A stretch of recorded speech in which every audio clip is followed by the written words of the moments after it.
Hey guys, welcome back to my channel. Today I'm filming the new makeup tag and it is a collab with one of my besties here on YouTube and in real life. So if you guys are interested in hearing my answers, then just keep watching.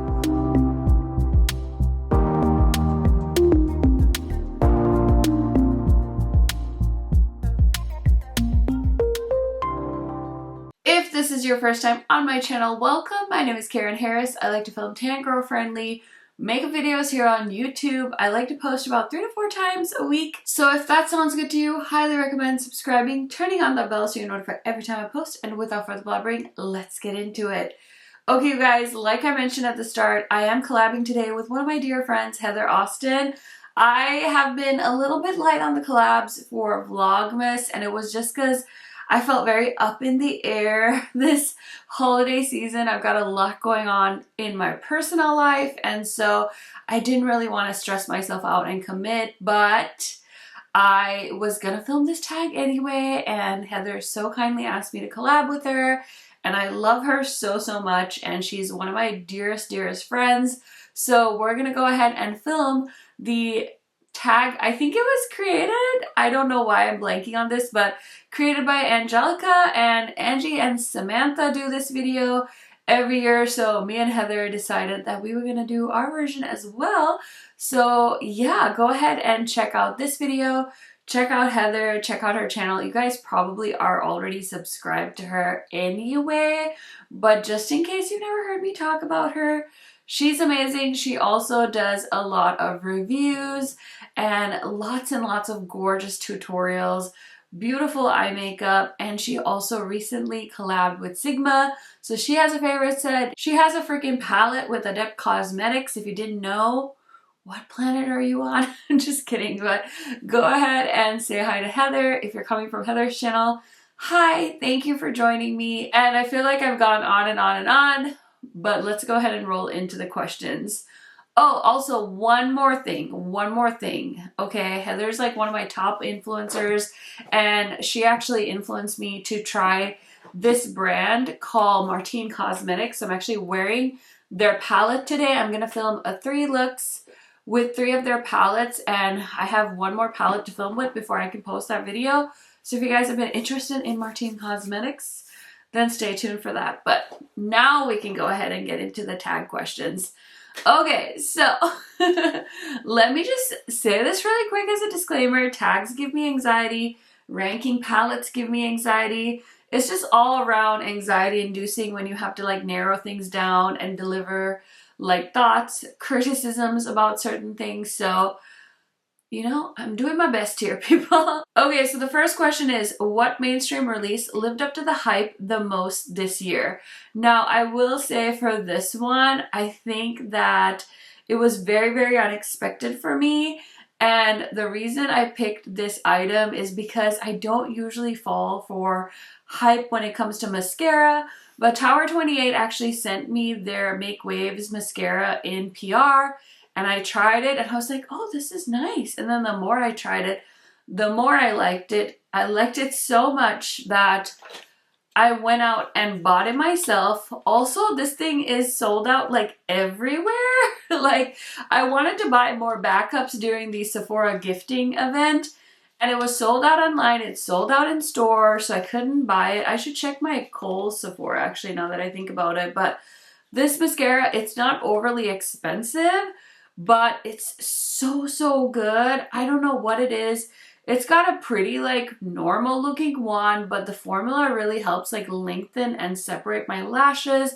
It doesn't look clumpy, it looks natural, but it really makes your lashes look full. So it was so funny because my friends like that live around me that aren't like beauty YouTubers, they don't always ask me like a ton of makeup questions. One of my friends was like, what's your favorite mascara? And I was like, Tower 28. And then I felt like a jerk because I realized that you can't really buy it anywhere because it's sold out. So the fact that it's been sold out for so long is also telling me it's really good. But in general, I'm a big fan of Tower 28 products, especially their lip jellies. but the mascara, oh my gosh, it's like blown me away this year. Okay, the next question is, what indie release lived up to the hype most this year? I don't know if you guys are gonna be surprised by my answer. I think I'm a little bit surprised by my answer, but I have to say for me, it was the Glamlite and Scooby-Doo collection. I was like wondering what they were gonna do as a collab because they were doing some teasers and I was like, okay, well, Glamlite typically collabs with like food brands.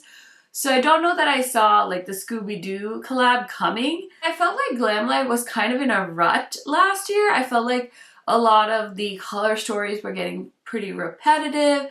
And I had mentioned in a few of my videos, like I'm an affiliate and I love being a Glamlite affiliate and I'm so proud of being a Glamlite affiliate. But even I was starting to feel like, okay, like I'm a little bit done with the monochromatic palettes. Like I want to see something different. Sometimes I would rather a brand release less and show that they'd put more thought into things than have like multiple releases like back to back to back, you know?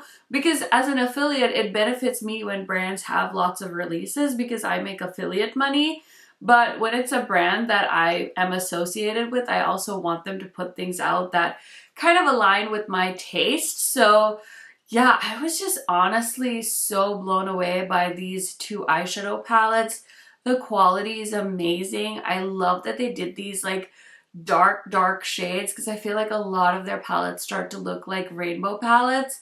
And I don't know, something about this, the price point, the color story, the quality of the formula is so good. So it's definitely one of the more standout indie launches of 2022 for me. Okay, so the next question, the third question is, which release did not live up to the hype in 2022? And I have to say for me, it's the Melt Holiday collection. I was thinking about this one too because I've gotten a lot better. You know how some people say like they're sniffer, like they can sniff things out, and for me I feel like I've gotten a lot better about really analyzing launches and being like, am I gonna like that? Do I need that?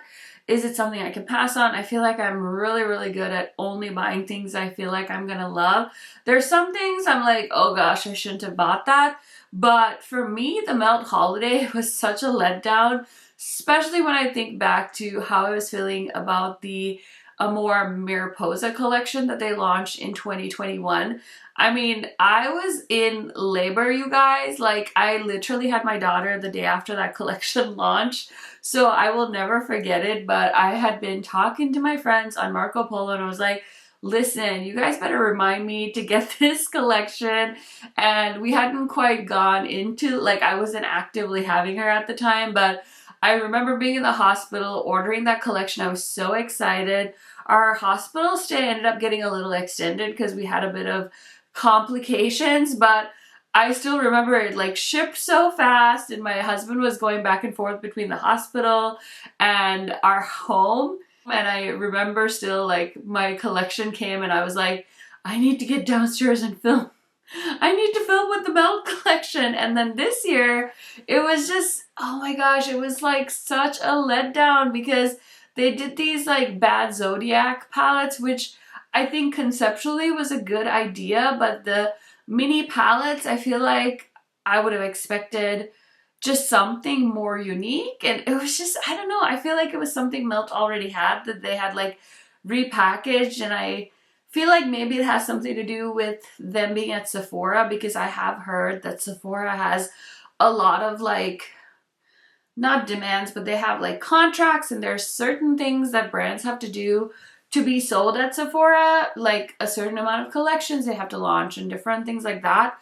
So I don't know if like maybe, like I love the fact that Melt is available at Sephora, but I don't know business wise if them being at Sephora is affecting their creativity. It sure seems like it. And I also feel like it could be that the price point was so high of their last like holiday collection, and so maybe they wanted to do something more affordable. And I feel like overall, just the economy, it's going to be very interesting to see where makeup brands will end up after 2023. So yeah, I mean, it's like the wild west out there right now. So we'll see. But yeah, the Melt holiday release, I feel like just did not live up to the hype of their previous holiday launches. Okay, so the next question is, what was the biggest curveball And honestly, I was like stressing over this answer because I'm like, curveball, curveball. So I did look up the word. I did look up what like curveball really means, and it kind of just means like something like caught you off guard.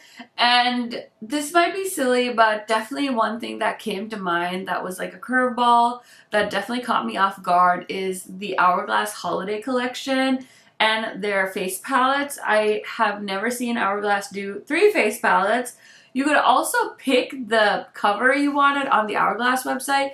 You couldn't do that anywhere else, but still, I thought that they like really tried. I feel like this year with offering variety, different skin tones, different packaging options, and Hourglass in general, you guys, I feel like they just make really decent. I mean, I don't want to like rave about them too much because I still have a lot of products I haven't tried from them, but I've tried a lot of their face and complexion products and they're so nice. I love their new foundation. I love their concealer that I recently bought. I love their powders, love their bronzers, love their blush. Feel like I could try more highlighters from them. I even like they have a really good mascara. So overall, they're like a really great brand. I think they're a little bit underhyped, but I also know they were kind of getting boycotted because of their lack of shade range when it came to, there was a powder from them that people were upset about, and I totally understand, but I feel like they're one of those brands, in my humble opinion, that's definitely taking steps in the right direction to go ahead and be more shade inclusive. So I'm very happy to see that. And honestly, to me, seeing them do 3 holiday palettes was a big curveball because they've never done 3 palettes before. Okay, so the next question is number 5. What was the biggest letdown / snoozefest of this year? And this is a bit of a controversial answer, but for me, I think the ColourPop and Harry Potter collaboration was probably the biggest letdown because there was so much. And I want to be very careful about what I say here because I don't want to hurt anyone's feelings, because I definitely grew up with Harry Potter and I can separate the two and I can say that it was a big part of my childhood, but I also don't think that the way the author is behaving reflects my personal values, so I do have a big problem with that. I don't know how brands need to handle that. Honestly, I'm not a PR person. I just don't know.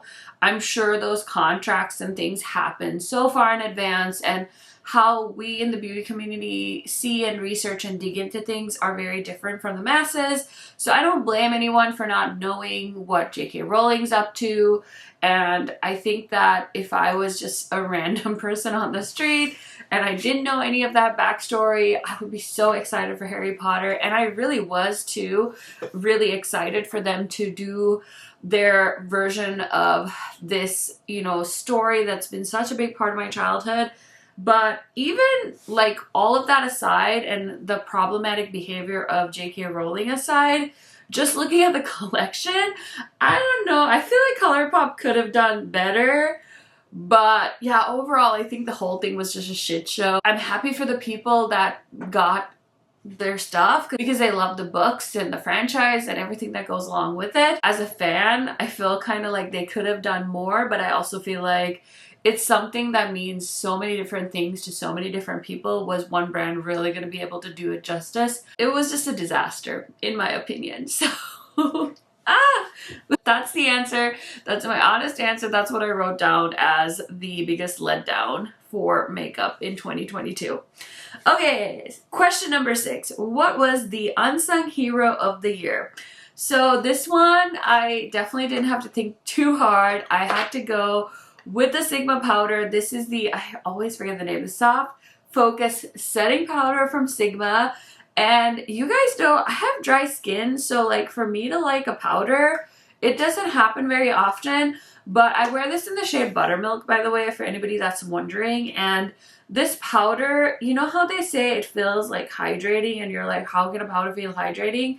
I've definitely heard like beauty gurus and influencers describe a powder that way. This is the first powder that I've actually felt that with, and I'm pretty sure when we were at Sigma Beauty, the owner, I think she said there's hyaluronic acid in the powder. I could be wrong, but listen, I just love that powder so much. It works really well for me. Doesn't make me look cakey. It really helps set my makeup, keeps it in place. I love it so, so much. So that was definitely one of my favorites. Definitely one that I think deserves way more hype in the beauty community. And that's my unsung hero of the year. There's also some other ones that I can think of, but I just wanted to stick to one that I loved that I discovered this year. Okay, best collab of the year.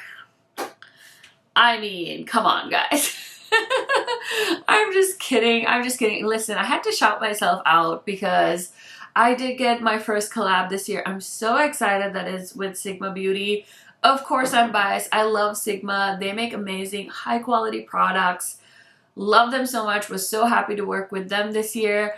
But there's so many great collabs, you guys. I know my friend Heather actually did like a speed review of all of the collab palettes that she owned, and I feel very similarly to her about all of the launches that came out this year. I'm such a fan. Listen, I didn't always understand collabs, but after seeing my friends get collabs, like so many of my friends have collabs, I get it now. Like, I get why it's important, why we need to like champion each other as creators, as women, as people of the beauty community. It doesn't like matter what gender you are, obviously, but I definitely feel like my audience here is like 99.9% women. So I just feel like, you know, if you can support collabs, do it, because it's such a big deal.